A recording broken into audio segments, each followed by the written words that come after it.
जो सीपैक के प्रोजेक्ट्स के हवाले से जिन कंपनीज ने इन्वेस्टमेंट की हुई है, उन्होंने तो पैसे के लिए इन्वेस्टमेंट की है ना, उन्होंने आपकी मोहब्बत में इन्वेस्टमेंट तो नहीं की, उन्होंने आपको कोई कर्जा तो नहीं दिया हुआ, ये उनकी इन्वेस्टमेंट है। और कोई अल्लाह वास्ते का काम भी नहीं है, कोई चैरिटी नहीं कर रहे हैं चीनी कंपनियां जो आपके लिए। तो ये आपको रियलाइज करना चाहिए कि कोई आपके पास आके कोई ये बरीमाम या दाता दरबार की देगे नहीं है जो आप लोग खाते जा रहे हैं, ये पूरी कौम जो खा रही है, तो ये इसको थोड़ा सा रियलाइज करना पड़ेगा। जय हिंद दोस्तों, मैं महेंद्र शर्मा स्वागत करता हूं वन वर्ल्ड हिंदी में आपका। उम्मीद करता हूं आपका स्वस्थ है। दोस्तों आइए दिखाते हैं पाक मीडिया की कुछ लेटेस्ट डिबेट, इसमें कैसे डिस्कशन किया जा रहा है कि पाकिस्तान में जो सीपैक का प्रोजेक्ट लगा था वो कहीं ना कहीं पाकिस्तान में इन्वेस्टमेंट के लिए चाइनीज कंपनियों ने लगाया था, जबकि पाकिस्तान की कौम ने इसको ठूस ठूस के खा लिया। और पाकिस्तानी नेताओं ने जो बंदर बांट की थी, उसके बाद कहीं ना कहीं चीनी कंपनी और सीपैक जैसे प्रोजेक्ट चलाने वाली कंपनियों का विश्वास पाकिस्तान से उठ गया, और साथ के साथ उठ गया चाइना जैसे दोस्त मुल्क का भी पाकिस्तान से विश्वास। तो कहीं ना कहीं आज सऊदी अरब जैसे देशों ने भी पाकिस्तान की सहायता करने से अपना जो हाथ पीछे खींचा है, उसका नतीजा ये है कि आज आईएमएफ के आगे पाकिस्तान गिड़गिड़ा रहा है और आईएमएफ पाकिस्तान को लोन नहीं दे रहा है। तो कैसे आज सीपैक का ये हसर हो चुका है, और इमरान खान जैसे नेता ने भी सीपैक को ऐसे निचोड़ के घेर दिया कि पाकिस्तान को की तबाही लगभग उसने बहुत सही तरीके से लिख दी थी। तो इसी प्रकार की चर्चा इस डिबेट में की गई है। तो दोस्तों देखिए डिबेट और कमेंट में अपनी प्रतिक्रिया जरूर दें। लास्ट में आपसे रिक्वेस्ट करूंगा, चैनल पर नए हैं तो चैनल को सबसे पहले सब्सक्राइब करें, लाइक शेयर कमेंट जरूर करें। दोस्तों जय हिंद, वंदे मातरम, भारत माता की जय। दोस्तों बहुत ज्यादा अच्छे नहीं हो सकते, हम किसी टर्म्स पे नहीं आ सकते, और अगर हम आईएमएफ के साथ किसी टर्म्स पे नहीं आएंगे तो हमारे जो दो सहबाब मुमालिक हैं वो भी हमारे साथ टर्म्स पे नहीं आएंगे। बिल्कुल। तीसरी और एक और तरफ अगर आरजू अगर हम देखें तो हमारा बहुत ज्यादा इन्हिसार सीपैक के ऊपर हो रहा था, और पीटीआई की गवर्नमेंट में जिस तरह से सीपैक को रोंदा गया है और उसको रोला गया है, तो मतलब उसकी वजह से भी हमें काफी मुश्किलात दरपेश हैं कि उसके ऊपर जो हमने इंटरेस्ट रेट, जाहिर है कि हमने काफी सारे अरब रुपए जो हैं वो सीपैक में चाइनीज कंपनीज के लिए हुए, तो वो भी उसका भी हमें जो इंटरेस्ट पेमेंट जो है वो भी वाजिब है। ऊपर से वो प्रोजेक्ट्स नहीं चल पा रहे हैं अभी तक, और पिछले 3-4 साल के में जो भी we are lagging behind the completion of all the projects. कुछ प्रोजेक्ट्स चल पाए हैं but most of the projects are lagging behind. अब जाहिर है कि उनके ऊपर इन्वेस्टमेंट हुई हो, जितना आप उस इन्वेस्टमेंट को लिंगर ऑन करेंगे उतना इंटरेस्ट रेट भी बढ़ता जाएगा। फिर दूसरी बात, जो सीपैक के प्रोजेक्ट्स के हवाले से जिन कंपनीज ने इन्वेस्टमेंट की हुई है, उन्होंने तो पैसे के लिए इन्वेस्टमेंट की है ना, उन्होंने आपकी मोहब्बत में इन्वेस्टमेंट तो नहीं की, उन्होंने आपको कोई कर्जा तो नहीं दिया हुआ, ये उनकी इन्वेस्टमेंट है। और कोई अल्लाह वास्ते का काम भी नहीं है, कोई चैरिटी नहीं कर रहे हैं चीनी कंपनियां जो आपके लिए। तो ये आपको रियलाइज करना चाहिए कि कोई आपके पास आके कोई ये बरीमाम या दाता दरबार की देगे नहीं है जो आप लोग खाते जा रहे हैं, ये पूरी कौम जो खा रही है, तो ये इसको थोड़ा सा रियलाइज करना पड़ेगा। लेकिन सर जो आप कंट्रीज को कह रहे हैं, दोस्त ममालिक जो आप कह रहे हैं, फ्रेंडली कंट्रीज, वो अगर ये शर्त लगा रहे हैं कि आईएमएफ से आप लोन लीजिए और फिर हम देंगे, तो सर जो दोस्त होते हैं पहले तो वो शर्त नहीं लगाते दोस्त, और अगर कोई शर्त लगा रहे हैं तो वो दोस्त तो ना हुए। तो ये तो एक अजीब सी बात है कि पहले आईएमएफ से लेंगे तो फिर हम उनसे भी कर्जा मिल जाएगा, मतलब हम खुद काम कभी नहीं करेंगे, हम यही करते रहेंगे कि कभी इससे मांग ले कभी उससे मांग ले। ये हम मतलब जैसे कहते हैं ना कि जो बाकी दुनिया जो नॉर्मल तरीके से खुद खाते कमाते हैं, वो वाला क्यों रुझान पाकिस्तान में हम क्यों नहीं देखते, वो क्यों नहीं लोग करते? अच्छा, उसमें देखें, पहली बात तो ये है कि मुल्कों के दरमियान दोस्ती गिव एंड टेक की बुनियाद के ऊपर होती है, उसमें चैरिटी की बुनियाद पर नहीं होती। ये कोई ज़कात का पैसा नहीं है कोई एक मुल्क आपको देता है। वो दोस्ती जो होती है वो कहते हैं ना, हम जिन्स परवाज।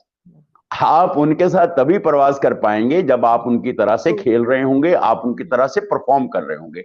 It's not charity. एक बात तो ये समझ लेनी चाहिए। दूसरी बात यह है कि सऊदीया और कतर, ये जो कुछ अमीर हमारे दोस्त हैं, ये आईएमएफ के अंदर डायरेक्टर्स हैं, इनका पैसा उधर भी है। उनको भी बड़ी फिक्र लाक होती है कि यार आईएमएफ में सिर्फ कोई अमेरिकी, ठीक है अमेरिका के शेयर्स ज्यादा हैं, लेकिन हमारे दोस्त ममालिक के भी शेयर्स हैं उसके अंदर, वो जो पैसा वैसा उधर से IMF से आ रहा होता है, उसके अंदर भी दोस्त ममालिक के पैसे होते हैं। जब उनके पैसे आपके यहाँ आकर डूब जाते हैं, स्टक हो जाते हैं, चोरी हो जाते हैं और आगे पीछे हो जाते हैं, तब उनको भी बड़ा वो होता है। जब आपके प्रोजेक्ट्स ही नहीं चल पा रहे होते, 1 रुपया लगना होता है, 10 रुपए लग चुके होते हैं। तो ये भी कोई इनएफिशिएंसीज की इंतहा है। तो अब आप उसके ऊपर न डालें। अब मसला ये है कि हमारे इदारे परफॉर्म नहीं कर पा रहे हैं, कोई भी इदारा नहीं परफॉर्म कर रहा है। गवर्नमेंट की कौन सी ऑर्गेनाइजेशन ऐसी है जो आपको आउटपुट दे रही है? अब आपके यहाँ इतना पोटेंशियल है, इतना पोटेंशियल है, इवन टूरिज्म का इतना पोटेंशियल है, लेकिन आप उसको हार्नेस नहीं कर पा रहे हैं। सर क्या पोटेंशियल है सर टूरिज्म का? अगर कोई टूरिस्ट आता है, अब हम उसे क्या ऑफर करते हैं? मैं रोड्स यही ठीक तो अर्ज नहीं कर रहा बनी हूँ। हुई है, वहां पे लोग पहुंच नहीं सकते। यहाँ पे हम उन्हें कहेंगे कि नहीं जी आप हार्ड ड्रिंक नहीं ले सकते, आप सिर्फ उनको जो है लस्सी और ग्रीन टी पिलाएंगे, उसके बाद आप ये नहीं पहन सकते, वो नहीं खा सकते। हाँ कुछ बोल दिया तो बेचारों को जिंदा जला देंगे कि जी मजहब के नाम पे। हाँ, सर कौन आएगा यहाँ मरने के लिए? मैं यही तो आपको अर्ज करूं ना कि ये टूरिज्म का देखें। हमारे पास डेजर्ट्स हैं, हमारे पास समंदर है, हमारे पास पहाड़ हैं। मैं तो कह रहा हूं टूरिज्म पोटेंशियल है, लेकिन कंड्यूसिव इन्वायरमेंट नहीं है ना। This is what I said. अब ये है कि कंड्यूसिव, आपको अगर टूरिज्म प्रमोट करना है तो आपको बिल्कुल, आपने जैसे कहा कि अगर जैसे लोग आएंगे आप उनको वैसा इन्वायरमेंट देंगे तो ही चीज वो होगी। फिर आपके यहाँ एक सूरत हाल ये भी हो गई है कि अगर खुदा ना खास्ता कोई 2 गोरियां आपको कहीं नजर आ जाए तो 70,000 काले जो हैं हमारे देसी, वो उनके इर्द गिर्द हो जाते हैं। और क्या आपको पता है कि हमारे यहाँ कुछ ऐसे मसाइल भी हुए हैं सिक्योरिटी के हवाले से भी, और जो कुछ सोशल इश्यूज जिनकी आप बात कर रही हैं, तो ये भी सूरत हाल हुई है। वही मैं कह रहा हूँ कि कंड्यूसिव इन्वायरमेंट नहीं है। फिर आपके यहाँ फोकलोर ब्रांड्स नहीं है, आपके यहाँ कल्चरल ब्रांड्स नहीं है। हालांकि अगर देखें कि फिर आपके कोई IT के ब्रांड्स नहीं है।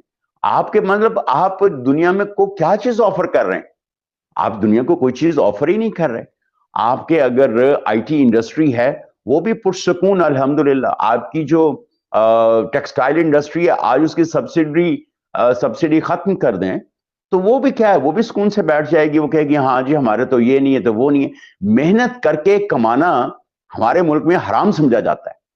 ये और अनफॉर्चुनेटली कोई 2-4 लोग ऐसे होंगे जो कहते होंगे नहीं, हमें मेहनत मुशक्कत करके हमें वो करना चाहिए और हम सब्सिडीज के बगैर अपने जो उनकी एंटरप्राइजेज हैं उनको चलाना चाहिए और टैक्सेस पूरे देने चाहिए और ह्यूमन राइट्स की वायलेशन नहीं होनी चाहिए और लेबर लॉज के ऊपर।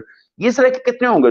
चंद एक लोग होंगे, बाकी लोग तो सारे, मैं अब कौन क्या लफ्ज इस्तेमाल करूं उनके लिए।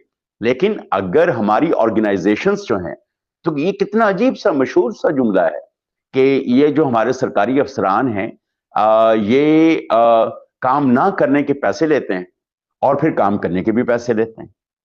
मतलब स्कूल से बैठने के, अब वो जाते हैं दफ्तरों के अंदर बैठने की, उनको तनख्वाह मिलती है और काम करने के पैसे आप वो दूसरों से लेते हैं।